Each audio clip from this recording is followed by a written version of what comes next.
Nominentide rohkus võttis silme eest kirjuks, sest auhinnakategooriaid on filmitegijatele 16 ja teleinimestele 15. Siiski jäid kõlama kindlad nimed, mida korduvalt nomineeritute seast leida võis. Möödunud aasta oli väga tugev lühifilmi ja animaasta ja ka dokkidel oli päris tihe rebimine. Väga põnev aasta oli ja mitmekülgne.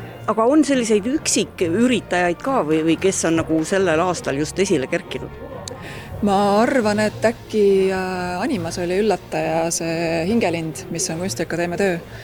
Aga ta oli niivõrd omanäoline ja huvitav, et ta vist sai nomeeritud koguni 2 kategoorias. Oskar läks Lätti.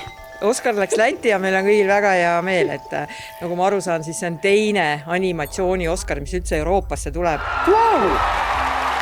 Millal meie Oskari saame, oli see varjatud küsimus tegelikult siin. Seda ma ei oska öelda, et ega seda ei oskagi ette planeerida, et Flood ka tegelikult keegi ju ei planeerinud. Eesti keeles on selle filmi nimi küll Vooluga kaasa, aga seda ei oskagi planeerida, et ma arvan, et see tuleb ikka tavaliselt üllatusena ja nii läheb ka Eesti Oskariga.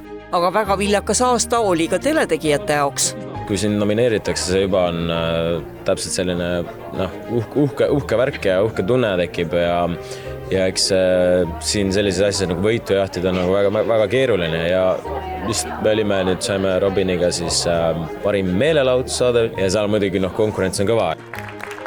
Vaatasin siin kõiki nominente ja tundus, et on olnud üks imeline aasta. Nii palju, nii head sisu, et ei oskaks ise ausalt öeldes valida, selles mõttes žüriitööd ei kadesta. Meie omade üle on hea meel selles mõttes, et nii ajaloosaade kui siin meie impulsid, Õnne 13 reetur, et ka need kaastootmisasjad, et tegelikult on päris kenasti. Ma arvan, et kui võtta seda eelmist aastat kokku, siis tõesti mahtus sinna sporti, mahtus palju head ajakirjandust, meie uudised on väga head tööd teinud.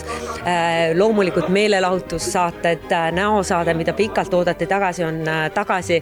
Nii et on palju, mille üle rõõmustada. No ennustamine on loomulikult tänamatu tegevus, aga kui palju nendest auhindadest võiks me nüüd tänavu ära noppida? Meil eelmisel aastal õnnestus vist peaaegu pooled, et ma loodan, et meil läheb sellel aastal kenasti, aga mis veel olulisem, et tegelikult nomineeritud olla on ju ka juba väga oluline, aga eks me näeme, kuidas meil läheb. Ma usun, et meil läheb hästi, sest meil on palju head programmi ja tegelikult jagub seda ju selleks aastaks ka, nii et palju on alustanud ja palju on veel tulemas.